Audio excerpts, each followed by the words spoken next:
Welcome back to Infinity Learning. Today's video is going to be looking at goal setting. Now, last week I was running a training course on goal setting, and the vast majority of people attending the course, who happens to be managers or leaders, were extremely familiar with SMART goal objectives. So for those of you who are not familiar with SMART, SMART is an acronym. The S stands for specific, the M is measurable, the A is achievable or attainable, the R is relevant or realistic, and the T is time bound. Most people are familiar with SMART, and SMART objectives methodology is extremely good, extremely powerful. It's been around for a while, and it stood the test of time exceptionally well. However, there is an Achilles heel with regards to goals or objectives set with SMART. The Achilles heel for SMART is that it does not take into consideration motivation. If you have somebody in your team who you are setting an objective for, and that person is steady, so they know what they want, they know how to get it, they have the right skill set, you literally, metaphorically speaking, can wind them up, point them in the right direction with SMART, and off they go. What I want to talk about today, as I spoke about on the course last week with the managers who attended, is a goal-setting methodology called SPIRIT. Now, when you are creating big goals, you may need to break them down into several smaller, achievable objectives or goal statements that will help you to go where you want to go. Now, good goals have spirit. As you look at things you want now and into the future.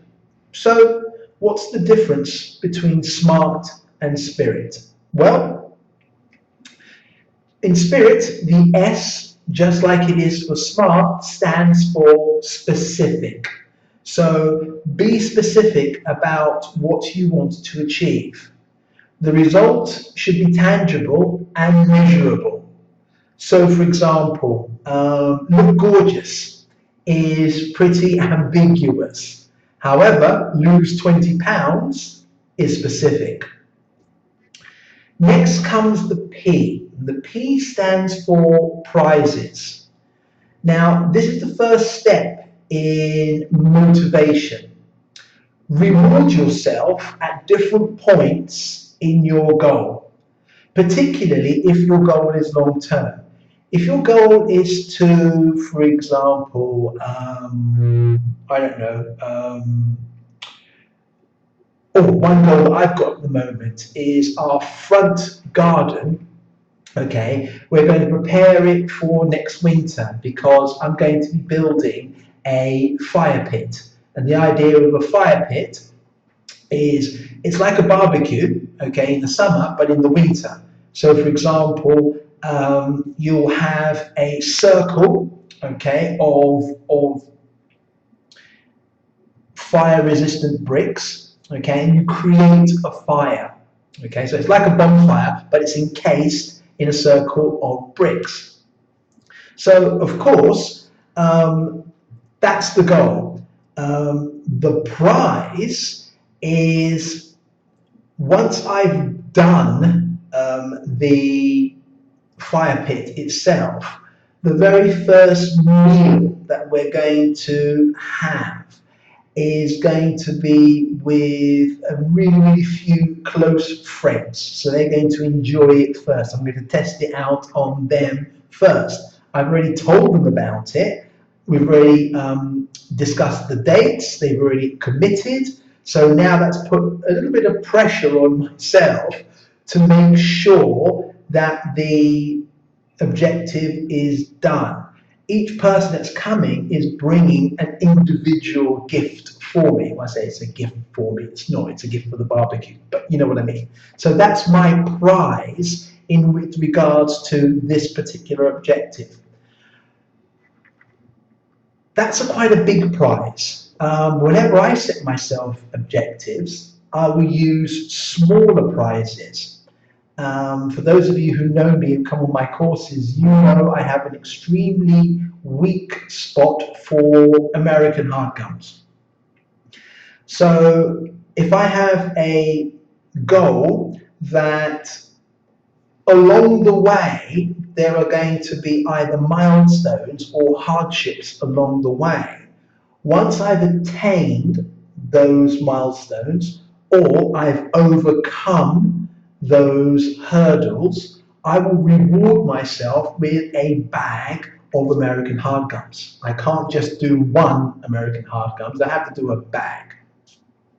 Now, you might say to yourself, well, that's a little bit silly. You can't go around giving people American hard gums. And you will be correct, you can't go around giving people American hard gums. But what you do have to find out, particularly if you're managing people, is what motivates people who report to you. So for me, it's American hard gums or it's Jammy Dodgers or it's Haagen-Dazs rum and raisin ice cream. Okay, these are things, or bad things for you, but these are things that really motivate me, and they're very, very small. So if I'm setting a goal or an objective, I factor in for milestones or problems where I foresee there being problems. And once I've overcome those problems, okay, now it might have taken a lot of motivation to overcome those problems, okay, I reward myself with a prize to keep going. And that's the motivational aspect. Because let's face it, we all cannot have our commitment and confidence at 100% of the time. There will be times where our commitment and our confidence wavers, particularly if you get setbacks one after the other. I don't care who you are, your confidence takes a blow. So to start getting momentum for you to keep moving forward, if you have a prize, and each person, that prize is going to be different. It's not necessarily money. It could be, as in my case, American hard gums or Jammy Dodgers or Haagen-Dazs rum and raisin ice cream. Okay, so each person, you need to find out what motivates them, and they're built in the prize. The I stands for individual. Now, the goal must be something that you want to do. Okay? For example, if your spouse wants you to lose 20 pounds, but you think you look okay, you're not going to want to work towards the goal of losing 20 pounds. When your boss is setting targets for you at work, try to find an aspect of that target that is meaningful for you and that you can connect to. Okay. There are times when, if you're a boss, you are setting a goal for someone who doesn't necessarily have all of the correct skill sets to achieve that goal. Usually, and I'm talking generically here, so if you are a boss that covers this, then that's fine and fantastic. But if you are not, okay, take notice of what I'm about to say. So if you're sitting down with somebody and you're setting a goal, and the skill set that's required for the particular goal, the completion of this particular goal. The individual you have selected doesn't have that. Don't brush that conversation under the carpet or put it to one side where you never return to that conversation. Because that individually may be thinking, well, actually, I don't have the skill set to do this. Now, they may be outspoken and will openly say to you, I don't have the skill set for this. Then that's a discussion. But in my experience, a lot of people don't. They will nod yes, but they really mean no. So, of course, you as the manager go away thinking everything is okay. And now this person, you've left the door open for procrastination, because now I don't have the skill set for this. I said to my manager that I was, I'm sure that I could do this. Now I don't want to go back to them because I'll be viewed as a failure, etc., etc., etc. So the individual, choose the individual, okay? Talk about the skill set that's required to achieve this goal. If they have that skill set, let them know that they have that skill set. If they don't have all of the skill set, focus your conversation on both sides of the equation. The skill set, what they do have, and how that can contribute to the completion of the objective. The skill set that they don't have, how they can acquire that skill set. Who is going to help them acquire that skill set? So don't just throw it on them, okay? Talk about it. You have this, this, and this, which is absolutely fantastic for what you need to do. However, you don't have this, but this is where you can get it. I've assigned this person, or you can speak to this person and shadow them, and they can teach you. So that individual now feels empowered and they feel confident about undertaking the task. They know what they can do.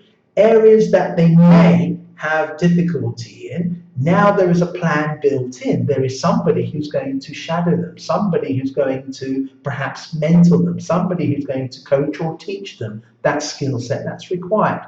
So the individual is extremely important with their skill set, and that discussion needs to be had. The R stands for review.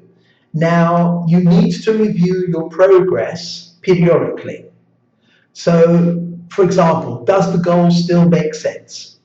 Are you stuck? Do you need to adjust certain parts of the goal? So whenever you're setting a goal, particularly if that goal is medium to long term, there needs to be review periods factored into the goal. The I stands for inspiring. That goal needs to be framed positively. Make it fun to accomplish. So what do I mean by make it fun to accomplish? And make it inspiring. Let's give you an indication. One of my very first sales jobs that I had, once I got the job, naturally I had to make target, but in my mind, I wanted to buy a car, okay? And it wasn't a generic car, it was a specific car. And I had it in my mind, okay? And what I found was happening was, once I was going through a rough patch where everyone was saying no, no, no, no, no, I couldn't see clearly in my mind's eye that car. I couldn't see it because my confidence was starting to go down, because people were saying no to me. They didn't want what I was selling. And I don't care how strong you think you are, if you keep hearing no, it will start affecting your confidence. So what I did was actually had a picture, a hard copy picture of that car, with all the modifications that I wanted to do to that car. And literally what I did was, there were lines drawn on that car, okay? And whenever I hit commission, okay, and I earn X amount of money, then I would shade in that part of the car. So that was now physically, I could see it every single day, and it was above my PC. Every day I came into work, I saw that. So it was the first thing that I saw when I started speaking to my customers, and it was the last thing I saw when I finished speaking to my customers. And it was really inspiring. Even when people were saying no to me, I could see it. I could see the end result. Specifically, I could see every line that I shaded in, how much money I had acquired for that car. So in fact, how much I owned of that car. And it was really inspiring. When people were saying no to me, I was looking at that car. This is the reason why I'm doing it. So the eye for inspiring is, a lot of the times you are setting goals for people, they might not be able to see the finished article. They can see perhaps the idea, or they're enthused by the idea, but over time they might not be able to physically see the finished article. They may lose confidence because of that. Questions of doubt will start coming in. Why am I doing this? Okay, I can't see the wood for the trees. Okay, it was good at the beginning, but now I'm not so sure. It needs to be inspiring. So you need to work with them to find out how you can make this goal aspiring. Time bound is the T. Now, most people, and again, if you don't do this, that's absolutely fantastic. If you do, no blame, but don't do this, or reconsider doing this for the future. Don't focus all of your attention on the end date. What is equally as important, or sometimes even more important than the end date, is the start date. We all tend to focus on the due date, okay, and we leave it up to the individual to decide when they are going to start. As a manager, or if you're setting goals for yourself, the start date is equally as important as the end date. Let me explain by what I mean with that statement. If you reverse engineer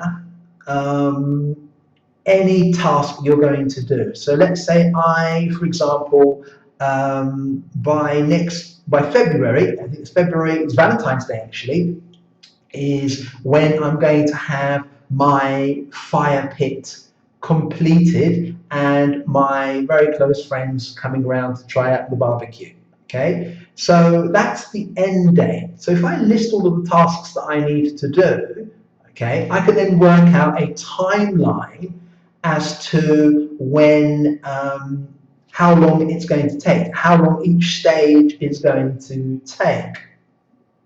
For example, I didn't factor in that the type of bricks that I wanted, I thought would be readily available in the region of Andalusia where I live. I thought they'd be readily available. No, they're not. So that's kind of messed up my timeline with acquiring these bricks. Okay. Now, because I reverse engineered from February and built in some buffers along the way, although it's a problem to get the bricks, okay, but I actually started 2 months ago. So I have plenty of time to source these bricks, if not from around Andalusia, other parts of Spain, if not from other parts of Spain, either the UK or the United States. So the starting point is equally as important, sometimes it's even more important than the finish date. The finish date, we know we have to finish on this particular time. But if we start with the right amount of time and you built in buffers, okay, you're not running around like a headless chicken trying to complete things to cram into that timeline that you have, the deadline. So the starting point is equally as important as the finish point. Make sure you build in review periods, and also you build in some buffers so that you're not working at 100 miles an hour for every stage of your objective. Some stages you might be able to work quite quickly through, others may take longer, but in the meantime, you're still on track to achieve your goal or objective by your said deadline. Okay, so when you put it all together, that is spirit. Now, I'm not saying spirit is better than smart. There is a place for smart, but there's also a place for spirit. The main difference between the two is smart is for people whose commitment and confidence doesn't waver. They know what they want, okay, and they're quite robust, and off they go. So you literally can wind them up, point them in the right direction, and off they go. A lot of people, motivation may be a factor. So somebody you're giving a task to, or they're setting themselves a goal or objective, and they've tried it before and they failed. So their confidence in achieving it this time around is not 100%. Setting them a smart objective might not, well, certainly will not help their lack of confidence or their wavering. Probably a better way to describe it, their wavering confidence level. Okay. Spirit takes into consideration motivation. We all need a certain degree, whether that comes intrinsically or extrinsically, to motivate ourselves. Whether we do it ourselves and we have to have a certain level of motivation, which is intrinsic, and extrinsic is outside stimuli motivating us. Okay, so that is the goal objective setting methodology of spirit. Thanks very much for watching. If you like this video, please give it a thumbs up, and also think about subscribing to my YouTube channel, Infinity Learning. Also, if you haven't already done so, give that bell icon a little tap. Okay, that way that ensures that whenever I upload a new video, you get a notification that I have uploaded a video.